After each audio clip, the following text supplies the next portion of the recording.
Hello everyone, welcome to the first lecture of gaseous state. ये lecture basically है BSc के बच्चों के लिए जो ग्रेजुएशन कर रहे हैं and specifically according to the new education policy syllabus of Delhi university. Okay, so उसी के अकॉर्डिंग हमने लेक्चर प्रिपेयर किया है। आई होप आप लोगों को ये पसंद आएगा। इस लेक्चर में हम पढ़ेंगे about kinetic molecular theory of gases. आप इसको बहुत ध्यान से सुनना, आपको सारे पोस्टुलेट्स याद हो जाएंगे। इस बात को अश्योरेंस मैं देती हूँ आपको। सबसे पहले हमें जानना है अबाउट गैसियस स्टेट।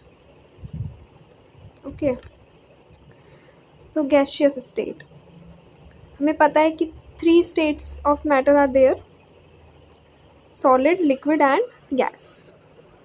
उनमें से भी हमें देखना है अबाउट गैसियस स्टेट। और गैसियस स्टेट का हम सबको पता होता है कि गैस जो है उसमें मॉलिक्यूल्स एक दूसरे से बहुत फर्दर अपार्ट हैं। ये सारी चीज़ें होती हैं। Okay, kinetic molecular theory and its points. Basically हमारे लेक्चर का मोटिव यही है, हमें यही जानना है। सबसे पहले, what is a gas, difference between gas and vapour and what are some of the properties of gases. ठीक है, व्हाट इज़ अ गैस वो हम देखते हैं इसमें। अगर आप इस इमेज को ध्यान से देखो तो यहाँ पे मैंने 3 स्टेट्स ऑफ मैटर बनाए हुए हैं, solid, liquid and gas. In solid, the particles are very closely packed. In case of a liquid, the particles are a little farther away from each other. In case of a gas, they are very farther apart. Okay? Solid में जो particles होते हैं वो एक दूसरे से attached होते हैं, बिल्कुल packed होते हैं, ये हमें पता है। Liquid में जो particles होते हैं वो थोड़े दूर होते हैं एक दूसरे से, और gas में they are very farther apart from each other. आप ये कहोगे कि ये तो बहुत ही बेसिक चीज़ है, सबको आता है। आई नो सबको आता है, लेकिन कुछ लोग ऐसे भी होते हैं ना जिनका 11th वीक होता है या फिर बेस क्लियर नहीं होता है, उनके लिए ये चीज़ें जानना इम्पॉर्टेंट है। हो सकता है आप एक बार रिवाइज़ कर लो तो आपको भी आगे के कॉन्सेप्ट्स में वो ईज़ फील हो, टफ ना लगे। क्योंकि क्या होता है, कई बार हम सोचते हैं कि ये चीज़ें तो बहुत बेसिक हैं, लेकिन बाद में यही हमको परेशान करती हैं यही चीज़ें कि यार ये तो ऐसे होता था, क्या होता था, वो रिकॉल नहीं कर पाता हमारा माइंड। तो हम पहले से रिकॉल करके चलेंगे जो चीज़ें हमें रिक्वायर्ड हैं, चाहे वो कितना ही बेसिक लेवल का हो। अगर आपको दिक्कत है तो आप फास्ट फॉरवर्ड कर लो या जैसे आपको ठीक लगे। वैसे मेरा सजेशन यही होगा कि आप एक बार ही सुन लो। अब दूसरी चीज़ है कि गैस और वेपर में क्या डिफरेंस होता है। वैसे तो ये सबको पता है, बट कुछ लोगों को नहीं भी आता।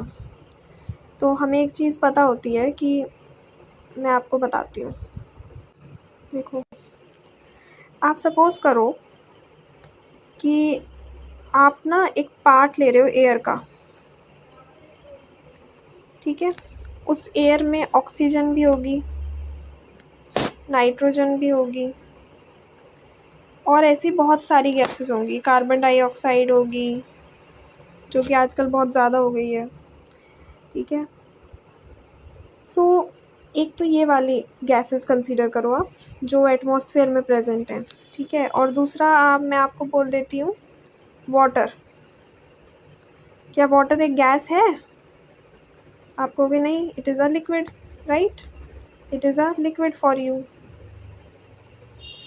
अगर आपको ये चीज़ें पता हैं तो आपको ये समझ आ जाएगा, आप समझना फिर, ठीक है। अब समझो, एटमॉस्फेयर जो होता है वो ब्लैंकेट ऑफ एयर है अबव द अर्थ स्फेयर। यहाँ पे एटमॉस्फेयर लिखा है, ठीक है, गलत लिख दिया है वो। तो एटमॉस्फेयर में बहुत सारी गैसेस होती हैं, जैसे कि मैंने आपको बताया, ऑक्सीजन, नाइट्रोजन, कार्बन डाइऑक्साइड, ये सब गैसेस हैं जो एटमॉस्फेयर में प्रेजेंट हैं। ओके, अब वाटर एक लिक्विड है, सबको पता है, लेकिन हमें लिक्विड, गैस ये कंसीडर कैसे कर रहे हैं? क्या वाटर आइस में कन्वर्ट नहीं होता? होता है। तो वाटर तो सॉलिड भी होना चाहिए। वाटर तो क्या बोलते हैं, भाप में भी कन्वर्ट होता है, तो गैस भी होना चाहिए। यही की है। हम लोग ना एक नॉर्मल टेम्परेचर प्रेशर लेके चलते हैं, जिसमें कि हमने जो NTP is what, standard temperature pressure और नॉर्मल टेम्परेचर प्रेशर, ये कुछ टर्म्स होती हैं। इसमें हम किसी भी चीज़ के बारे में एनालिसिस करते हैं एक स्टैंडर्ड प्रेशर बना के। स्टैंडर्ड प्रेशर जो है वो हमारे एटमॉस्फेरिक प्रेशर से मिलता है। एटमॉस्फेरिक प्रेशर कहाँ का? ना पहाड़ियों का भी नहीं और बहुत ज़्यादा प्लेट्यूज़ का भी नहीं। अर्थ पे जो नॉर्मल लैंड है ना, वहाँ पे जो नॉर्मल प्रेशर होता है वो 1 एटमॉस्फेयर होता है। हम वो लेके चलते हैं, ठीक है? 1 एटीएम प्रेशर लेके चलते हैं, standard pressure. Second thing is standard temperature लेके चलते हैं, दैट इज़ 25 डिग्री सेंटीग्रेड। उसको अगर आप केल्विन में करोगे तो इट वुड बी 298 केल्विन, ठीक है? और उन्हीं उस पर्टिकुलर उस पे ही हम देखते हैं कि ये किस तरह से कोई भी एलिमेंट बिहेव कर रहा है या किस तरह की चीज़ें हमें ये नोटिस हो रही हैं। तो एट दिस टेम्परेचर प्रेशर हमें पता है कि एटमॉस्फेयर हमारे अर्थ का normal temperature pressure, standard pressure लेके चलें तो ऑक्सीजन भी एक गैस है, नाइट्रोजन भी गैसियस स्टेट में पाया जाता है, कार्बन डाइऑक्साइड भी गैसियस स्टेट में पाई जाती है। ऑल्दो नाइट्रोजन को लिक्विड में भी कन्वर्ट कर सकते हैं, पर हम किसकी बात करें? एनटीपी की। तो नॉर्मली रूम टेम्परेचर पे, अगर बिल्कुल ही सिंपल भाषा में कहें तो रूम टेम्परेचर पे नाइट्रोजन, कार्बन डाइऑक्साइड और ऑक्सीजन ये तीनों गैसियस स्टेट में होते हैं, ठीक है? तो इसीलिए इन्हें गैसेस बोलते हैं, पहली चीज़, ठीक है? वाटर जो है रूम टेम्परेचर पे, यानी कि नॉर्मल टेम्परेचर प्रेशर पे क्या होता है? लिक्विड होता है, जो कि मैंने यहाँ लिखा भी हुआ है। जब हम इसको उबालते हैं, यानी कि हम इसको एक्स्ट्रा हीट देते हैं, इसका टेम्परेचर हम खुद से बढ़ाते हैं, ज़्यादा कर देते हैं, 25 डिग्री से 100 डिग्री तक हम वाटर लेके आते हैं, तो वो गैसियस फॉर्म में कन्वर्ट होता है, बॉयल होता है। तो इसीलिए जब वाटर अपनी गैसियस फॉर्म में कन्वर्ट होता है तो उसको वाटर गैस नहीं बोलते, वाटर वेपर्स बोलते हैं। तो वेपर्स कौन सी चीज़ें होती हैं? वेपर्स वो पर्टिकुलर एलिमेंट्स होते हैं जो नॉर्मली गैसियस फॉर्म में अवेलेबल नहीं है। 25 डिग्री 1 एटमॉस्फेयर पे गैसियस फॉर्म में अवेलेबल नहीं है, वो कन्वर्ट करते हैं हम एक्सटर्नल कंडीशंस अप्लाई करके इनटू गैसियस फॉर्म। तो जब वो गैसियस फॉर्म में कन्वर्ट होते हैं, तो ताकि कन्फ्यूजन ना हो ये ऑक्सीजन, नाइट्रोजन, कार्बन डाइऑक्साइड के साथ, तो उनको हमने नाम दे दिया वेपर्स, ठीक है? गैसियस फॉर्म में ही है ये बात, लेकिन वेपर्स बोलते हैं उसको। सोडियम मेटल को जब हम गैसियस फॉर्म में करेंगे इसको बोले सोडियम वेपर्स, ठीक है? Oxygen, nitrogen, carbon dioxide already gaseous form में है, इसलिए इन्हें बोलते हैं gases. Oxygen gas, nitrogen gas, carbon dioxide gas. तो ये हम पढ़ रहे हैं अबाउट गैसियस स्टेट, ठीक है? इसमें मेनली हम नाइट्रोजन, ऑक्सीजन, कार्बन डाइऑक्साइड इसी तरह की गैसेस के बारे में पढ़ेंगे, लेकिन वेपर्स भी हो सकते हैं। मतलब बेसिकली स्टेट गैसियस होनी चाहिए, वेपर्स में भी स्टेट तो गैसियस ही है, लेकिन उनको वेपर क्यों बोला जा रहा है? क्योंकि वो नॉर्मल टेम्परेचर प्रेशर पे या तो लिक्विड थे या सॉलिड थे, इसलिए बेसिक बात यही है। तो आपको ये डिफरेंस मुझे लगता है पता होना चाहिए, अगर नहीं पता तो ओके। इसके बाद हम देखेंगे प्रॉपर्टीज़ ऑफ गैस। अगर आपको ये ऑलरेडी आती हैं तो आप एक बार गो थ्रू करो और फास्ट फॉरवर्ड कर लो वीडियो को। सो प्रॉपर्टीज़ ऑफ गैसेस। गैसेस में क्या है? मॉलिक्यूल्स एक दूसरे से बहुत फर्दर अपार्ट रहते हैं। गैसेस की कोई फिक्स शेप नहीं होती, गैसेस की कोई फिक्स वॉल्यूम भी नहीं होती। मतलब अगर हमने कोई कंटेनर नहीं रखा, उसको किसी जगह हमने पैक नहीं किया, तो गैसेस जहाँ तक फ़्लो कर सकती है वहाँ तक फ़्लो करेगी। उसकी कोई शेप नहीं होती, गैस की कोई शेप नहीं होती। जिस कंटेनर में या जिस रूम में वो ऑक्यूपाइड है वो वही शेप ले लेती है।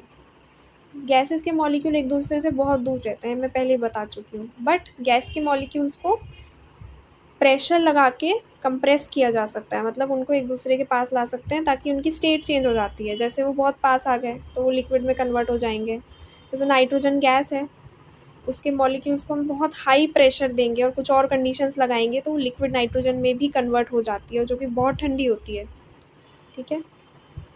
गैसेस की डेंसिटी बहुत लो होती है। क्यों लो डेंसिटी क्यों होती है? क्योंकि डेंसिटी का फॉर्मूला होता है मास अपॉन वॉल्यूम, ठीक है? तो गैसेस का मास बहुत कम होगा क्योंकि मॉलिक्यूल्स तो बहुत कम है और दूर-दूर प्लेस्ड हैं। वॉल्यूम जो वो ऑक्यूपाई कर रहे हैं वो भी कम है, ठीक है? चलो एक और एग्ज़ाम्पल से समझो। सपोज़ करो हमने वॉल्यूम ले ली 1 मीटर क्यूब, ठीक है? 1 मीटर क्यूब हमने वॉल्यूम ले ली तो फ्रैक्शन में 1 आ गया नीचे, कोई मतलब नहीं रहा उससे। तो उस 1 मीटर क्यूब में मुश्किल से 0.002 करके कुछ ग्राम्स ऑफ मॉलिक्यूल, उससे भी बहुत कम होगा, मैं बिल्कुल नेग्लिजिबल समझ लो, मॉलिक्यूल प्रेज़ेंट होगा। तो डेंसिटी क्या हो गई? बहुत कम हो गई ना, क्योंकि मास इतना कम है एक पर्टिकुलर यूनिट वॉल्यूम पे। यूनिट वॉल्यूम का मतलब समझते हो? 1 मीटर क्यूब ले ली वॉल्यूम, ठीक है? 1 सेंटीमीटर क्यूब ले ली वॉल्यूम, 1 ले लिया नीचे मतलब, ठीक है? Now molecules of gas possess kinetic energy. Kinetic energy मतलब उनके अंदर ना मूवमेंट बहुत होती है, ठीक है? जो गैसियस मॉलिक्यूल्स होते हैं उनमें मूवमेंट बहुत होती है। तो क्योंकि वो बहुत मूव करते हैं उनके अंदर ना काइनेटिक एनर्जी भी होती है। इतना आपको समझ आ गया होगा, आई होप। आप एक बारी सारे पॉइंट्स को गो थ्रू कर सकते हो, या फिर स्क्रीनशॉट ले लो या लिख लो, जैसे आपको ठीक लगे। अब हम नेक्स्ट पढ़ेंगे जो कि हमारा मेन टॉपिक है अभी तक। This is your kinetic theory of gases, okay? So kinetic theory of gases पढ़ने से पहले, ये पॉइंट्स पढ़ने से पहले मैं चाहती हूँ कि आप लोग ना अगली वीडियो से जो मैंने आगे स्लाइड डाली हुई है उसे समझ के आओ, कुछ गैसेस के बारे में कुछ इंपॉर्टेंट टर्म्स और पॉइंट्स।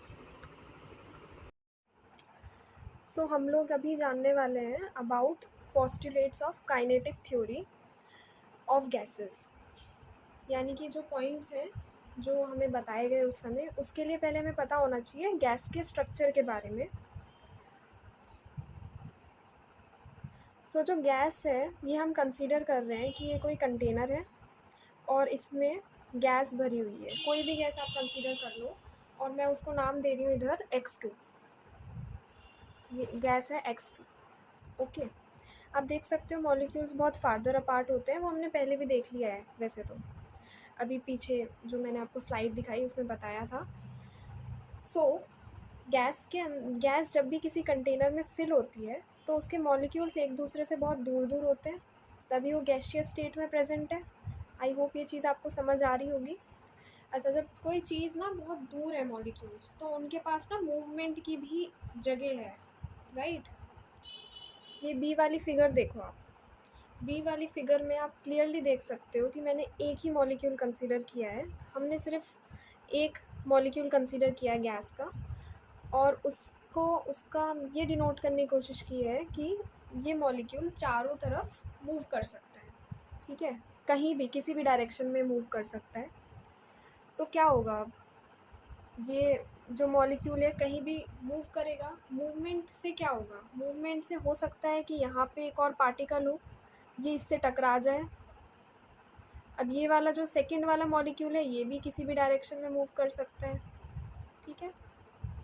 तो हो सकता है ये वाला मॉलिक्यूल जो है वो इससे टकरा जाए सेकंड वाले से। ऐसे ही मिलियंस ऑफ मॉलिक्यूल हो गए, ओके? तो बेसिकली मॉलिक्यूल तो मैं गैस के वे में बोल रही हूँ, कोलिजन तो एटम्स के बीच में ही होता है, मॉलिक्यूल्स में भी एटम्स होते हैं, तो आप उसी वे में समझना, ठीक है? तो हो सकता है कि इनका कोलिजन हो जाए आपस में, या हो सकता है ये कोलाइड करें कंटेनर से, कंटेनर की वॉल से भी तो कोलाइड कर सकते हैं ना ये। लाइक अगर हमारे पास ये कंटेनर है सपोज करो, तो ये वाला जो मॉलिक्यूल है ये कंटेनर की वॉल से भी कोलाइड कर सकता है ना, प्रोबेबिलिटी तो इस चीज़ की भी है ना। तो उससे क्या होगा अगर ये कोलिजन करेगा?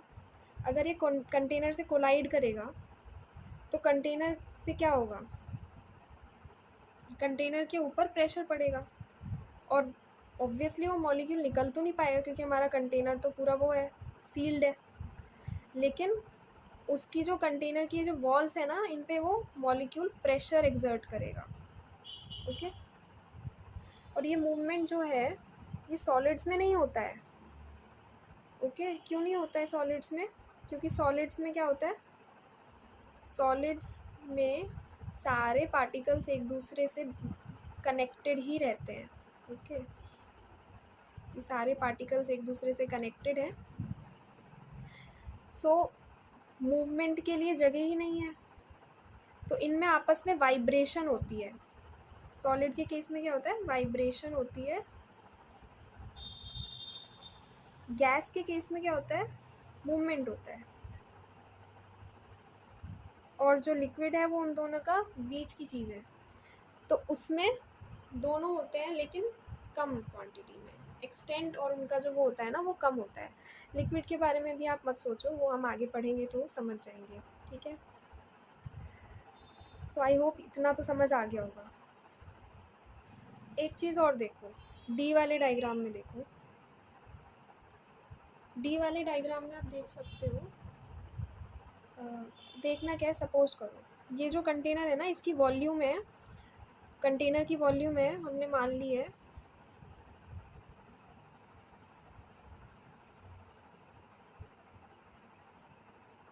10। ठीक है, 10 यूनिट्स, 10 कितना भी हो सकता है, metre cube whatever, 10 unit cube मान लिए मैंने। ठीक है, और जो वॉल्यूम जो है ना उसकी, मॉलिक्यूल्स की वो है 0.5। हम सपोज कर रहे हैं कि वो है 0.5। कंटेनर की 10 और जो उसके अंदर मॉलिक्यूल्स है उसकी 0.5। ये चीज़ हमें क्या बता रही है, समझना इस चीज़ को ध्यान से, फोकस करो। इस डायग्राम में देखो, ये पूरा कंटेनर है, इसके अंदर गैस फिल्ड है। गैस के जो मॉलिक्यूल्स हैं वो इधर उधर मूवमेंट दिखा रहे हैं। ठीक है, लेकिन जो एक मॉलिक्यूल है, जैसे कि ये एक मॉलिक्यूल है, इस एक मॉलिक्यूल ने भी कुछ स्पेस ऑक्यूपाई की होगी कंटेनर के अंदर, तो वो सारे जो मॉलिक्यूल्स मिलके कंटेनर के अंदर स्पेस ऑक्यूपाई कर रहे हैं वो है 0.5। ठीक है, ऐसा हमने सपोज किया है।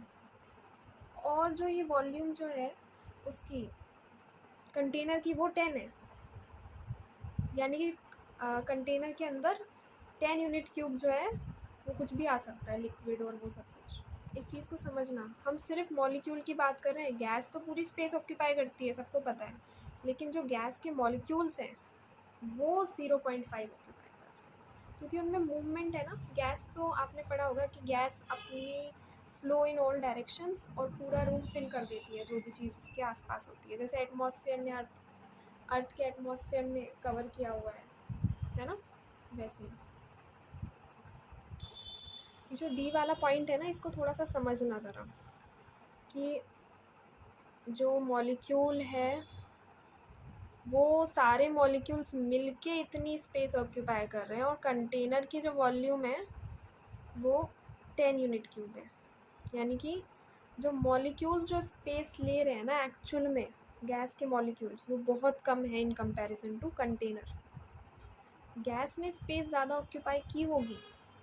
ठीक है, क्यों, क्योंकि मॉलिक्यूल्स मूवमेंट कर रहे हैं, और गैस जितनी भी जगह उसको मिलती है, ये हम अगर सील नहीं करते तो क्या होता है, जितनी भी जगह आगे भी होती वहाँ तक चली जाती गैस, पूरा वो कर लेती। लेकिन जो मॉलिक्यूल्स हैं वो तो बहुत कम होते हैं ना एक पर्टिकुलर एरिया में गैस के, तो इसीलिए उसकी वॉल्यूम भी कम है, जो वॉल्यूम ऑक्यूपाई कर रहे हैं ना वो मॉलिक्यूल्स। ये चीज़ें और ये पॉइंट्स अगर आपको क्लियर हैं तो आप काइनेटिक थ्योरी ऑफ गैस बहुत इजीली समझ सकते हो। और अब हम उसके पोस्टुलेट्स देखेंगे। सो आई होप आप लोगों ने वो समझ लिया होगा जो मैं आपको बताना चाह रही थी, वो पॉइंट्स आपको समझ आ गए होंगे। तो अब हम काइनेटिक थ्योरी ऑफ गैसेस ज़रा देखते हैं एक बारी। ये थ्योरी एक्चुअली में बोलती क्या है वो सब कुछ समझने की कोशिश करते हैं। So kinetic theory of gases, सबसे पहले सिर्फ गैसेस पे एप्लीकेबल है। ठीक है, सबसे पहला पॉइंट है that a gas consist of a large number of minute particles called molecules. एक गैस में कुछ मॉलिक्यूल्स से वो फॉर्म होती है, लाइक कार्बन डाइऑक्साइड CO2। इसमें one atom of carbon and 2 atoms of oxygen combine together form carbon dioxide, and इसका structure कुछ ऐसा होता है। ठीक है। अब इसमें क्या बताने की कोशिश कर रहे हैं, ये तो एक मॉलिक्यूल की बात हो गई ना, ये एक कार्बन डाइऑक्साइड का मॉलिक्यूल है। ऐसे ही मिलियंस ऑफ मॉलिक्यूल्स होंगे, मिलियंस ऑफ मॉलिक्यूल्स होंगे जो एक गैस फॉर्म करेंगे। मतलब वो मिलियंस ऑफ मॉलिक्यूल एक साथ कंबाइन हो जाएंगे तो वो गैस फॉर्म हो जाएगी, और उसमें क्या क्या प्रॉपर्टीज़ होंगी वो अब हम सेकेंड पॉइंट से देखेंगे। सो आई होप आपको फर्स्ट पॉइंट जो है वो समझ आ गया होगा। इसको कॉपी कर लो अगर नहीं किया है तो रोक के, ठीक है। आप एग्जाम्पल भी दे सकते हो कि CO2 के बहुत ज़्यादा लार्ज मॉलिक्यूल्स होंगे, वो सब कुछ। Second point, the molecules are so small that their actual volume is negligible in comparison to the total volume occupied by the gas। अभी मैंने आपको डी पॉइंट बताया था, वो डी पॉइंट का जो सिग्निफिकेंस था वो यही सेकंड पॉइंट में है। Second point of kinetic theory आपको समझ आ गया होगा अगर आपने वो डी पॉइंट समझ लिया होगा तो, ठीक है। देखो, वही कंटेनर होता है, मॉलिक्यूल की जो स्पेस है ना, जो स्पेस मॉलिक्यूल ऑक्यूपाई कर रहा है वो बहुत ही नेग्लिजिबल यानी कि बिल्कुल ना के बराबर है in comparison to the volume occupied by gas. Gas तो चारों तरफ फैल गई है पर उसके जो मॉलिक्यूल्स हैं वो बीच बीच में कहीं कहीं हैं, ठीक है, कहीं कहीं ही प्रेजेंट है सिर्फ। सो फर्स्ट पॉइंट क्या है, अ gas consist of a large number of minute particles called molecules. अब वो मॉलिक्यूल्स किस तरह से अरेंज है वो सेकंड पॉइंट बता रहा है कि the molecules are so small that their actual volume is negligible in comparison to the total volume occupied by the gas. Third point देखते हैं। Third point is the molecules are in a state of constant rapid motion in all possible directions, colliding with one another and the walls of the container। ये भी मैंने आपको अभी बताया कि जो मॉलिक्यूल्स हैं वो रैपिड मोशन में रहते हैं, यानी कि वो हमेशा, हमने सबसे पहले पढ़ा था, पीछे पढ़ा था प्रॉपर्टीज़ ऑफ गैस में, अगर आपको याद है लास्ट पॉइंट था कि जो गैस के मॉलिक्यूल्स होते हैं वो काइनेटिक एनर्जी प्रोसेस करते हैं, यानी कि उनमें मूवमेंट पॉसिबल है, मूवमेंट होता है। ये मैंने आपको अभी आगे भी बताया। उसके बाद फिर वो मूवमेंट की वजह से क्या होता है, वो किसी भी डायरेक्शन में मूव कर सकते हैं, मूवमेंट यही तो होता है। तो या तो वो अपने किसी नेबर मॉलिक्यूल मिल गया तो उससे कोलाइड करेंगे, ठीक है, या फिर कंटेनर से टकराएंगे। कोलिजन मतलब टकराना, ठीक है। आई होप ये समझ आ गया होगा।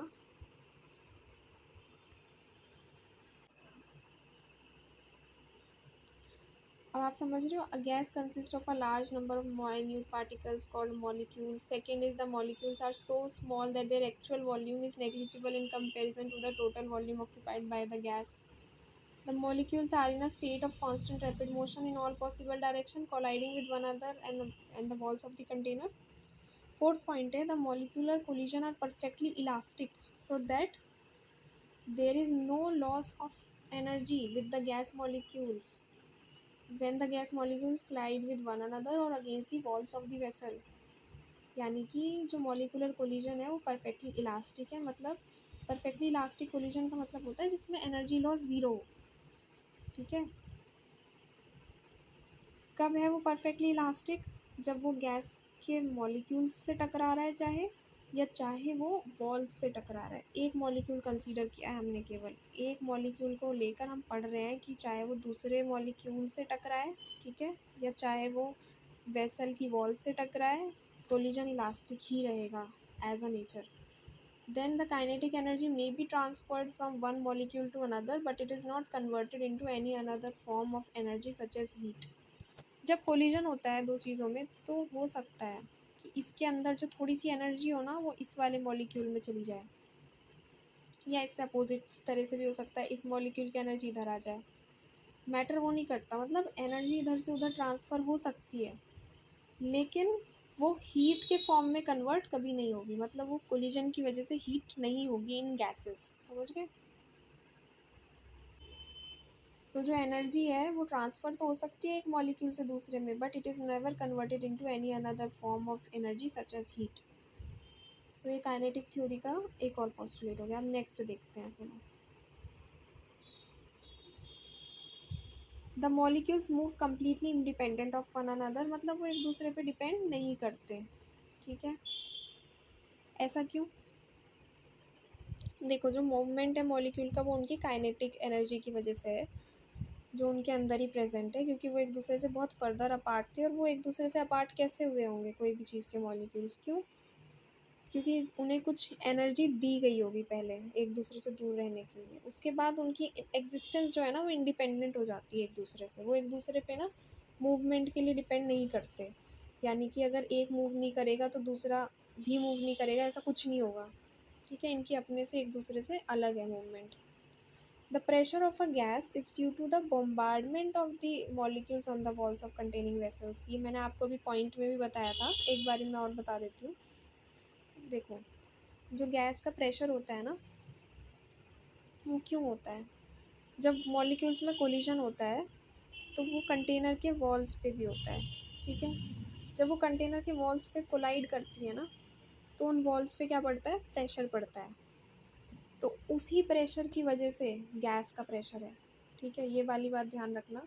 और ये जितने भी पॉइंट्स हमने अभी पढ़े वो सिर्फ आइडियल गैसेस के लिए ही है एप्लीकेबल, और किसी गैस के लिए एप्लीकेबल नहीं है।